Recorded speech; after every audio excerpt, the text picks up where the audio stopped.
Friends, in this video मैं explain करूंगा public access specifier in C# with the help of example. जो आपके time member होते हैं, यानी कि आपके फील्ड्स हो गए, प्रॉपर्टीज होगी, कंस्ट्रक्टर हो गए, फंक्शंस हो गए, एक्सेट्रा। जब हम उनको डिक्लेयर करते हैं एज ए पब्लिक तो वो कहीं से भी एक्सेसिबल हो जाते हैं। नो मैं अब इसको एक्सप्लेन करता हूँ with the help of example. तो हम जाएंगे बेस क्लास के अंदर।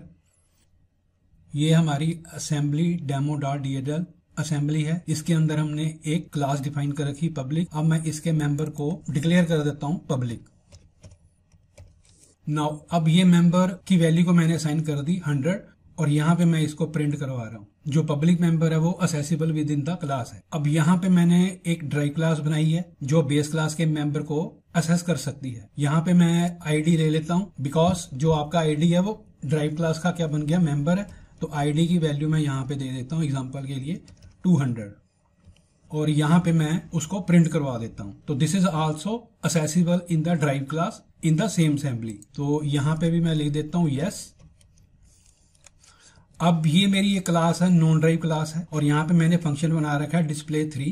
अब नॉन ड्राइव क्लास के अंदर हमने किसी दूसरी क्लास के वेरिएबल को असेस करना है तो उसके पहले हमें उसका ऑब्जेक्ट बनाना पड़ता है। और यहाँ पे मैं लिख देता हूँ ऑब्जेक्ट डॉट। अब उसके पब्लिक मेंबर वेरिएबल को मैंने असेस करना है तो यहाँ पे आईडी आ जाएगा।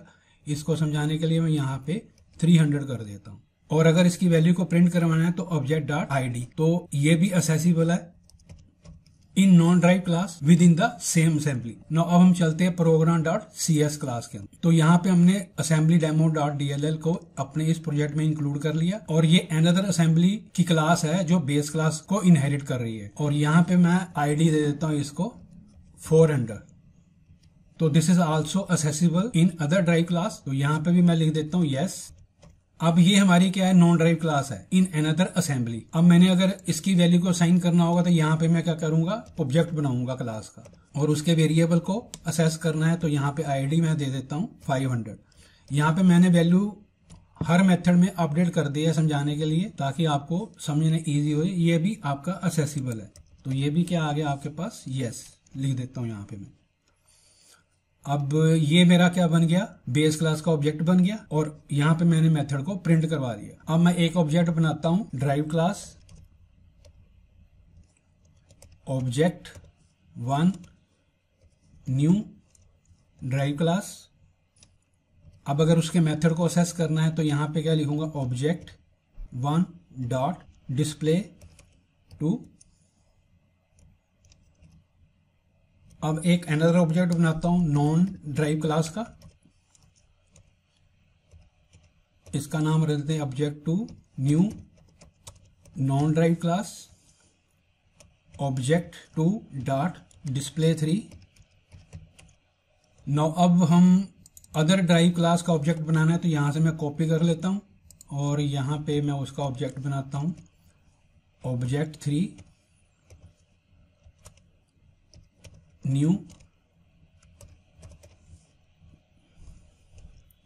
अगर मैंने प्रिंट करवाना है तो यहां पे लिखूंगा ऑब्जेक्ट 3 डॉट डिस्प्ले 4।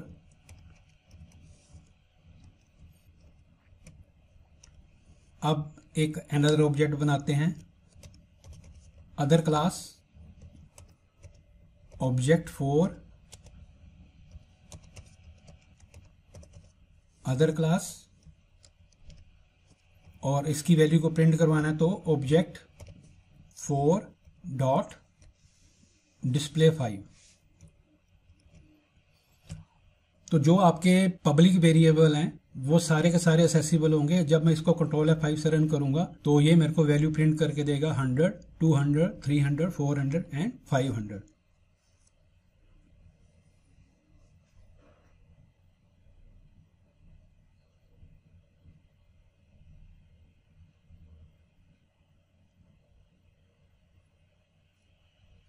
तो उसने मेरे को यहाँ पे आईडी 100 दे दिया, सेकंड आईडी 200 दे दिया एंड सो ऑन।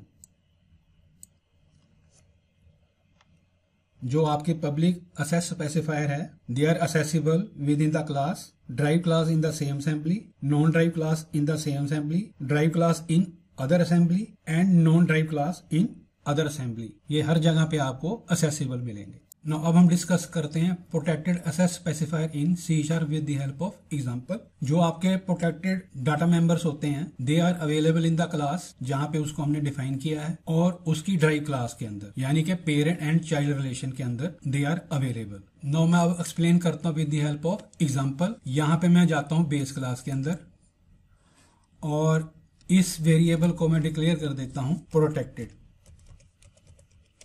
नाउ ये जो मेरा प्रोटेक्टेड वेरिएबल है available in the base class और drive class in the same assembly but not available in the non drive class. तो यहां पे वो मेरे को क्या दे रहा है, एरर दे रहा है। तो इसलिए मैं इसको यहां पे कर देता हूं कमेंट, कंट्रोल KC, ये मल्टीपल लाइंस को आपका कमेंट कर देता है और इसको कर देता हूं मैं सेव। नाउ अब हम चलते हैं program.cs क्लास के अंदर। तो ये आपकी अनदर असेंबली है और हमने इनहेरिट किया है बेस क्लास से। बेस क्लास आपकी पेरेंट क्लास है और इसको हम चाइल्ड क्लास कहते हैं।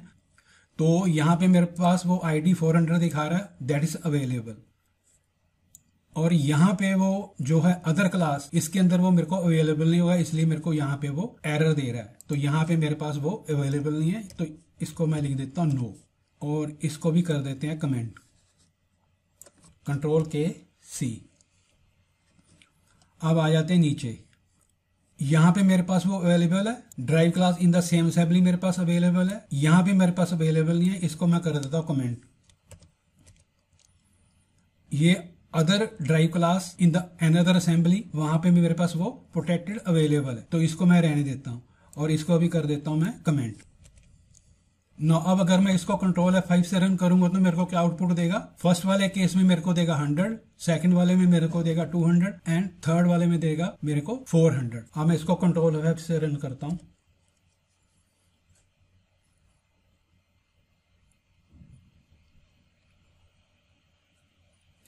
तो इसने मेरे को 100 दे दी, 200 दे दी एंड 400 दे दी।